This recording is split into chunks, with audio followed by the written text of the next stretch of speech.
उससे हाथ मिलाना चाहता है, उसे अपना कहता है। एक दिन उन्हीं गलियों में गोविंद को दूसरे बच्चों के साथ खेलने से भी मना कर दिया गया था। जानते हैं क्यों? क्योंकि गोविंद एक रिक्शे वाले का बेटा है।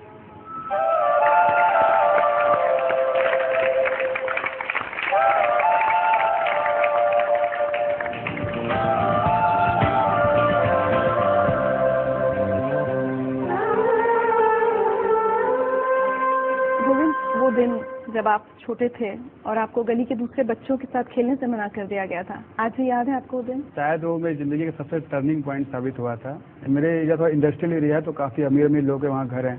तो मेरा फ्रेंड था, उसके साथ खेलते खेलते उसके घर में चला गया था। तो उसके फादर थे, उन्होंने मुझसे बहुत ही वो शॉक्ड हो गया कि मैं उनके घर में कैसे आ गया, क्योंकि वो अपने आप को एलीट क्लास फैमिली का समझते थे। तो उन्होंने मुझे घर से बाहर निकालते हुए कहा कि तुम्हारे जैसे परिवार के लड़कों को हमारे घर में आने की हिम्मत कैसे हुई। वो बात मुझे कई दिन तक समझ में नहीं आई, क्योंकि फिर मैंने अपने एक वरिष्ठ व्यक्ति से जो तैयारी कर रहे थे, एजुकेशन में काफ़ी अच्छे थे, उनसे पूछा कि उन्होंने ये बात क्यों कहा। तो उन्होंने कहा कि तुम्हारे जो सामाजिक बैकग्राउंड है, तुम्हारे जो परिवार के बैकग्राउंड है, उसकी वजह से उन्होंने ऐसा कहा।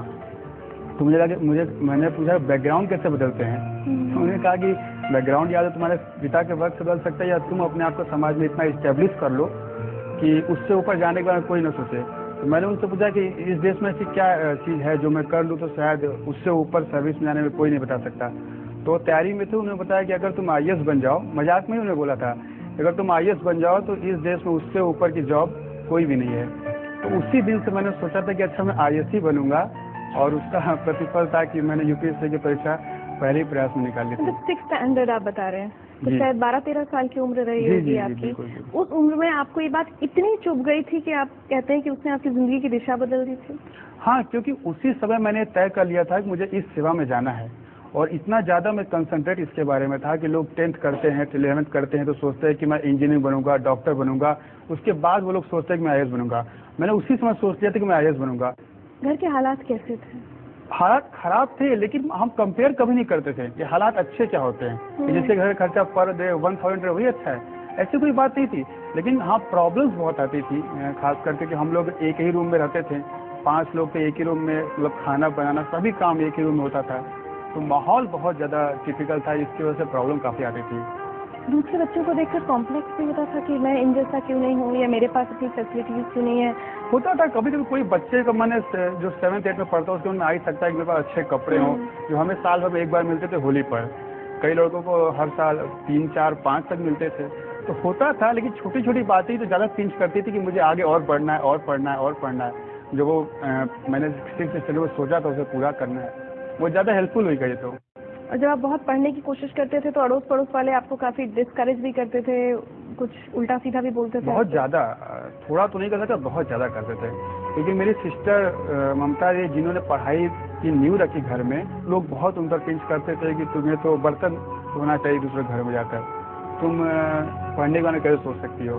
हमें भी सोशल काफ़ी लोग डिस्कस करते थे कि पढ़ लिख के ज़्यादा क्या होगा, एक रिक्शा या 2 रिक्शा रख लोगे, तुम भी चलाओगे दूसरे से चलवाओगे। गुस्सा नहीं आता था? गोविंद आता था, लेकिन कर क्या सकते थे? या तो हम उसको उसी में निकालते लड़कर और अपनी स्थिति को वीक करते, या उसी एनर्जी को बचा कर रखे तो एग्जाम में लगाते।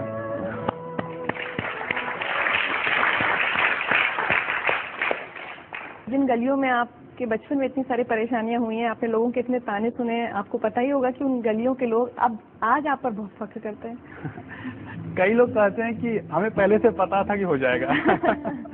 जबकि ऑब्वियस था कि लोग कहते थे कि इस परीक्षा में कोई निकल ही नहीं सकता था, क्योंकि हम 100% दावे के साथ कह सकते उनमें से कोई किसी IAS ऑफिसर का मिला भी नहीं होगा आज तक। नहीं मिला होगा। दिल्ली जब आप आए, IAS के लिए कोचिंग करते हैं बच्चे, बहुत खर्चा होता है, दिल्ली आकर रहते हैं छोटी छोटी जगहों से, यहाँ अपने खर्चे बड़े शहर के बहुत सारे होते हैं, वो सब कैसे मैनेज किया?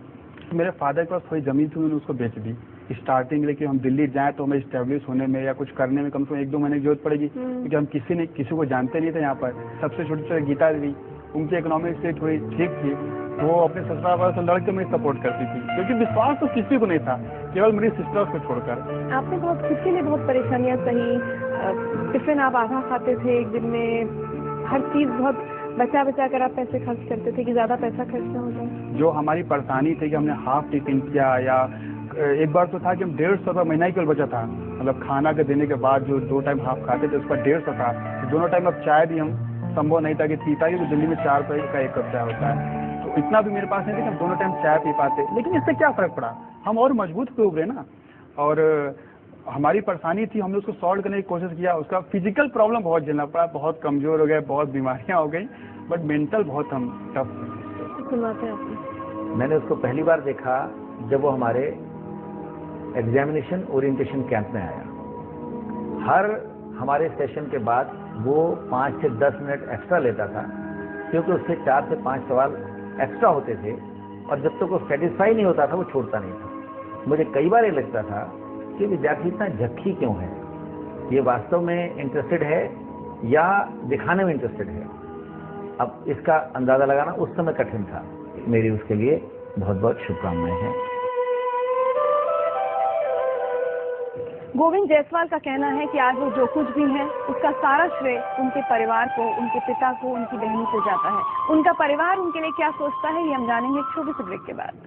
जिंदगी लाइव में आज हमारे साथ हैं गोविंद जायसवाल। बनारस में एक कमरे के घर में पले बढ़े, पड़ोसियों के ताने सहे, गरीबी देखी लेकिन हिम्मत नहीं हारी, और उसी की बदौलत आज वो एक IAS ऑफिसर है। आज आप जो कुछ हैं, जिस मुकाम पर पहुंचे हैं, उसके लिए किस किस को शुक्रिया कहना चाहेंगे, धन्यवाद कहना चाहेंगे? मेरी सिस्टर्स हैं, ममता दी और गीता दी। ममता दी तो पता नहीं किस जन्म का पुण्य था कि ऐसा मिला था कि जब हम इंटरव्यू देने जा रहे थे UPSC का फाइनल एग्जामिनेशन था, तो वो प्रेग्नेंट थी, उनको कॉम्प्लिकेशंस कुछ आ गई थी, और मेरा इंटरव्यू था अप्रैल में, तो उन्हें डॉक्टर ने चेकअप के लिए बोल दिया था। लेकिन उसके बावजूद भी वो हमें दे दी पैसा, 500 कपड़े और जूते खरीदने थे इंटरव्यू के लिए। तो लोगों ने पूछा क्या करो, क्या नहीं, उसका रिजल्ट आएगा 14 मई को ना, उसके बाद हम करवा लेंगे। वो विश्वास हम टूटने नहीं देना चाहते थे, और उसी की मतलब बदौलत था कि UPSC ने हमें 70% मार्क्स दिए थे, जो ऑल ओवर इंडिया हिंदी माध्यम में सर्वोच्च मार्क्स थे। तो और उन अभावों को सबसे ज़्यादा धन्यवाद देना चाहूँगा जिन्होंने मुझे सबसे ज़्यादा शक्तिमान बनाया। गोविंद, आज ममता दीदी आपसे कुछ कहना चाहती है। गोविंद शुरू से बहुत मेहनती था, पढ़ने लिखने में वो हमेशा फर्स्ट क्लास आता था, और आज जो भी किया है सिर्फ अपनी मेहनत से और अपने विश्वास से किया है, और सबकी मदद तो अपनी जगह पर है। लेकिन उसका कहना था कि दीदी अभाव के प्रभाव से व्यक्ति बहुत कुछ कर सकता है।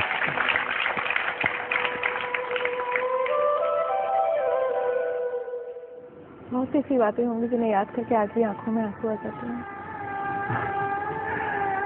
हाँ, अब जिंदगी ही अब चूंकि संघर्षपूर्ण थी तो उसको देखकर आंसू आ ही जाते हैं, बट लगता है कि आदमी अगर प्रयास करे तो कोई चीज असंभव नहीं रह गई है। पिताजी ने जब रिक्शा बेचा, वो एक तो उनके अंदर बहुत बड़ी खासियत है कि वो बहुत सिंपल पर्सन है, और वो कभी भी हमको गाइडेंस नहीं दी, इसलिए क्योंकि वो कहते थे कि हमें जानकारी नहीं है और अपनी जानकारी को हम तुम पर इम्पोज नहीं करेंगे।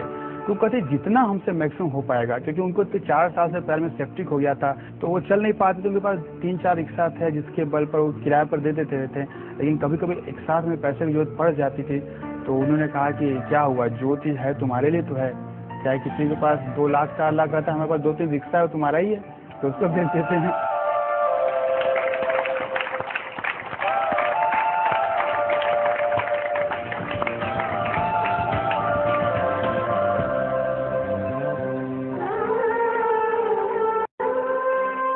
गीता, मैं आपसे अगर पूछूं, बहुत कम ऐसे उसमें माता पिता कई बार इतनी देर तक साथ दे पाते हैं, लगता है कि अब लड़का कमाना शुरू करे।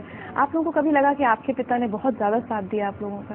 हाँ, मतलब साथ तो बहुत दिए, क्योंकि इनकी वो जो कैपेसिटी किसी तरह थी नहीं, फिर भी अंदर से कभी कभी इनका मनोबल टूट जाता था, तो हम लोग सपोर्ट करते थे कि नहीं, मतलब एक चांस तो देना ही चाहिए। आप बहुत होशियार थे, आपने बहुत मेहनत की थी, तबीयत अपनी खराब कर ली थी, सब कुछ किया था, लेकिन आज भी ये ख्याल आकर रूह कांपती होगी कि अगर सिलेक्शन नहीं होता तो उस दिन क्या होता। 14 मई को आपका रिजल्ट आया, तो पूछे तो हम इसका आंसर दे रहे हैं, गोविंद का तो कुछ होता नहीं, लेकिन न जाने कितने लोग मर गए थे, मर जाते थे बता रहे।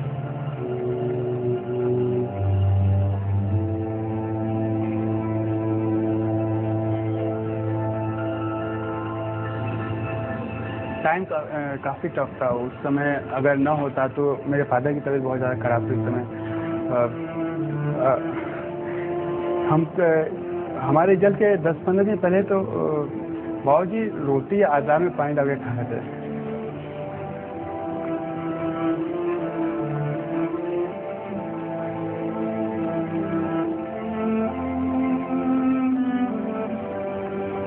तो ऐसे सोचे कभी नहीं, बट न होता तो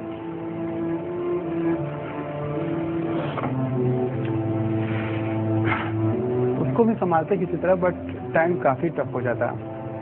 उतना झेलने की क्षमता थी कि नहीं। हम तो ना सोचते तो हम सोचते पैरालाइज हो जाता हमको, केवल हम नहीं सोचे, इसलिए हमेशा सोचते थे होगा होगा, क्योंकि हमको निश्चित हम ना सोच के ही हमको अटैक आया था। इसीलिए कहे ना, शादी के 6 साल बाद हम सोचते जब ये सिलेक्शन हुआ, शादी के 6 साल तक हम आग में झुकते हैं। तब मेरे साथ मौजूद होते हुए लगे कि हम एकदम अभाव में है। जब मेरा भाई 5 रुपये की चाय नहीं पी सकता तो हम अपने घर में चाय पी सकते थे। सुबह हो इसके नाम से, रात हो इसके नाम से। सब अभाव एक साथ फिर आ जाए, इन लोग रहे, हम इन लोग को चूज कर लेंगे, अभाव को भी साथ ले लेंगे, लेकिन इन लोग को हम नहीं सोच सकते। इन लोग से हमारे इसमें बहुत है। और गोविंद, मैं आपको बताऊं, जिंदगी लाइव आपसे आज क्या चाहता है। हम चाहते हैं कि आप अपनी कहानी लिखें, वो सब कुछ लिखें जो आपने देखा है, आपने सहा है, और ऐसी कहानी लिखें जिससे देश के ढेर सारे बच्चे जिन्हें बहुत सारी चीजें नहीं, बहुत सारे सुख नहीं मिल पाते हैं, वो आपसे सीख ले सकें। और इसके लिए हम आपके लिए एक छोटी सी तोहफा लाएंगे।